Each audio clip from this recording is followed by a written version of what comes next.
8 of Florida's most invasive species, Hunty. That's what we're checking out today. I know that Florida has some crazy wildlife, so I'm looking forward but also kind of nervous to watch this video. So let me know what you guys think and let's get into the video. From giant toads to highly adaptable hybrid snakes, let's take a look at 8 of Florida's most invasive species. Hybrid snakes? Before we begin, be sure to subscribe to They Will Kill You. Hit the like button and request any topics you'd like to learn about was that, in the comment guys? section below. Did you guys see that? What the heck? Number 8. Nile crocodile. Even though they aren't an established species, the mere idea of Nile crocodiles calling Florida their home is terrifying. In the past, several were found in the state's south, but they'd most likely escaped captivity and weren't considered evidence of an invasive process. Even so, Florida officials were given the green light to shoot any Nile crocodiles on sight to eliminate any chance they might have of reproducing. That's because these creatures are among the most dangerous predators in the animal kingdom. They're massive crocodilians with heavily armored skin, which are second in size only to saltwater crocodiles. There have been reports of some over 16.5 feet in length and 1,650 pounds in weight, with an extremely powerful bite. And once their jaws grip you, it's almost impossible to escape. Why are they can just apply chilling there? high levels of force for an extended period of time, which is useful in their native environment when they're drowning large prey. In Africa, these highly aggressive animals have earned a reputation as man-eaters, and they're responsible for hundreds of human fatalities every year. Their fearsome reputation dwarfs that of the American alligator, which would arguably be inferior to Nile crocodiles should the two ever compete for food. Number 7. New Guinea flatworm. Much like their name implies, this flatworm species is native to the island of New Guinea. They've been observed preying on earthworms, land snails, slugs, and other invertebrates. In Florida, New Guinea flatworms were first observed in Miami-Dade County in 2012. Since then, reports have been coming in from over 40 counties. As an invasive species, the New Guinea flatworm has reduced the Hawaiian tree snail population in Oahu and is a known land snail predator in Japan. In Florida, it can consume threatened or endangered snail species. The flatworm is also a carrier for the rat lungworm parasite, which can be transmitted to people via ingestion. However, so far, there haven't been any confirmed reports of rat lungworm infection in Florida's human population. Holy bejesus. Number 6. Argentine black and white tegu. The Argentine black and white tegu is a large lizard native to South America, found in Brazil, northern Argentina, Paraguay, and eastern Uruguay. Reproducing tegu populations are established in Florida, mainly in Miami-Dade and Hillsborough counties, but reported sightings have been coming in from other counties as well. Like other animals on our list, their introduction in the wild was a consequence of the ever-booming pet trade which takes place in the state. Tegus can reach almost 4 feet in total length and weigh close to 10 pounds. On average, females lay about 36 eggs each year. Once hatched, they grow rapidly and can live up to 20 years. As adults, these creatures have few natural predators. Tegus are omnivorous lizards that consume insects, fruits, eggs, and small animals such as rodents and reptiles. They're a threat to local wildlife due to their habits of preying upon the nests of other animals. They're known to eat young gopher tortoises, animals which are considered threatened. They also eat agriculturally valuable foods, and according to recent evidence, their population seems to be expanding. Number 5. Giant toad. This invasive amphibian secretes a potent toxin as a defensive mechanism against predators. The giant toad, also known as the cane toad, can grow to be 6 to 9 inches in length. First introduced to Florida in the 1930s and 1940s as a means of controlling agricultural pests. They breed year-round in standing water, canals, ditches, and streams. Currently, breeding populations are found in Central and South Florida. Giant toads secrete a milky white toxin from glands which are located behind their ears. They can sicken and even kill domestic pets and native animals that bite on them. For people who handle these toads, their secretions may irritate the skin or burn the eyes. Why are they Number 4. it? Nile monitor. Nile monitors are among the largest lizards in Africa. reaching over 7 feet like and weighs in excess of 33 Florida pounds. has these? Monitor lizards crazy. have strong legs, muscular bodies, and powerful jaws. What The sharp claws are used for digging, climbing, or tearing at their prey. They're an invasive species in Florida, with the most concentrated population located in Cape Coral in Lee County. They tend to inhabit water edges, and their spread is facilitated by South Florida's extensive canal system. Monitor lizards negatively impact the areas they inhabit due to a combination of factors. Huge. They have a generalist diet, a high reproduction rate, and travel both in fresh and salt water. In Africa, they're known to raid crocodile nests, eat eggs, and prey on small crocodiles. This can affect Florida's indigenous crocodiles, such as the American alligator and the American crocodile. In Cape Coral, the lizards have been connected to the disappearances of livestock and domestic pets.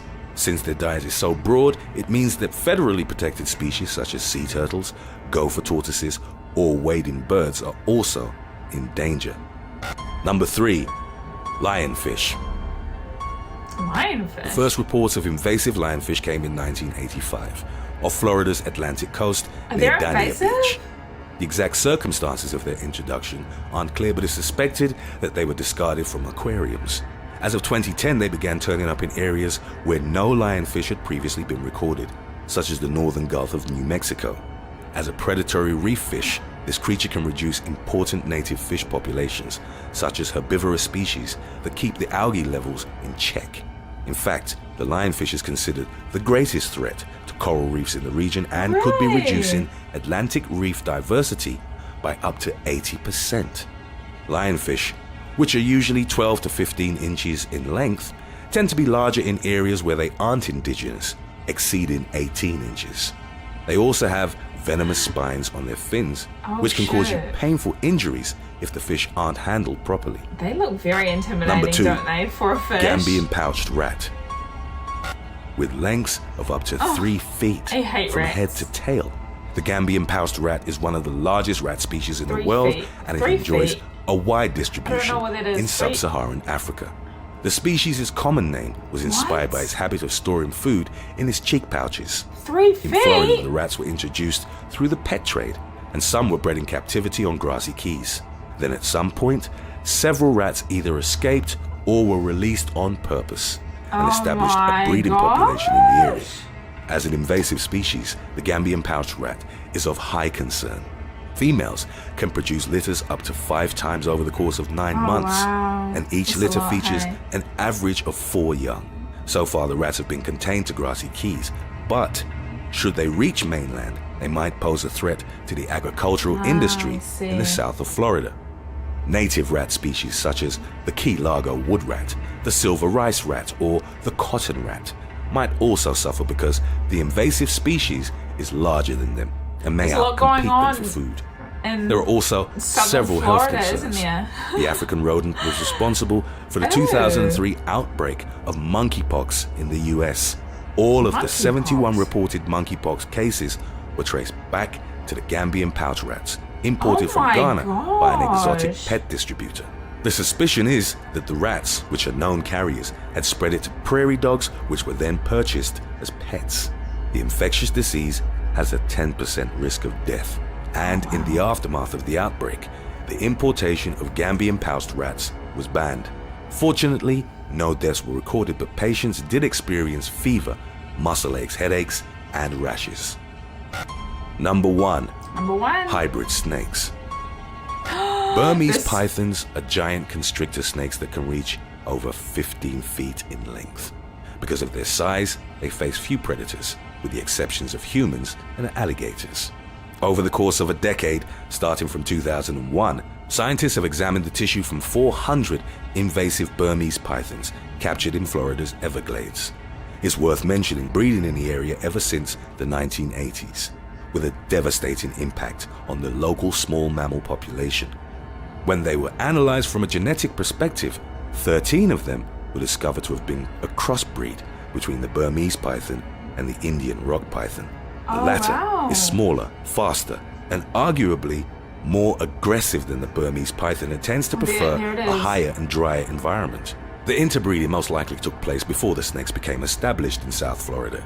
The discovery is worrisome, because the hybrid species displays signs of increased adaptability, both in dry and wet habitats. This is due to something called hybrid vigor, which occurs when the best traits of the interbreeding species have been passed on to their offspring.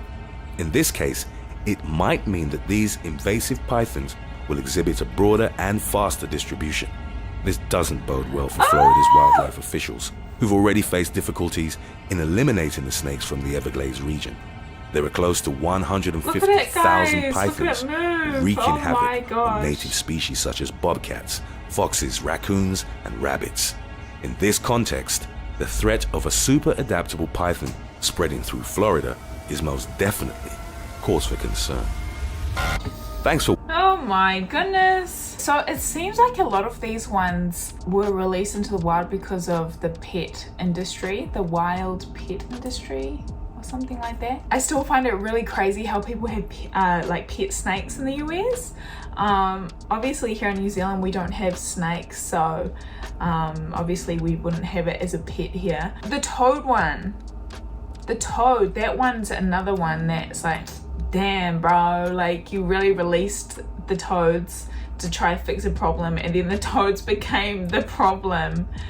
Gosh dang, man. There's some crazy things going on, and it's really interesting to learn about the individual stories about how they came to be in Florida, right? These huge lizards are freaking scary, man. Komodo dragon vibes. If you guys ever feel like in a spicy mood, go watch Komodo dragon videos. If you're sensitive, don't watch it.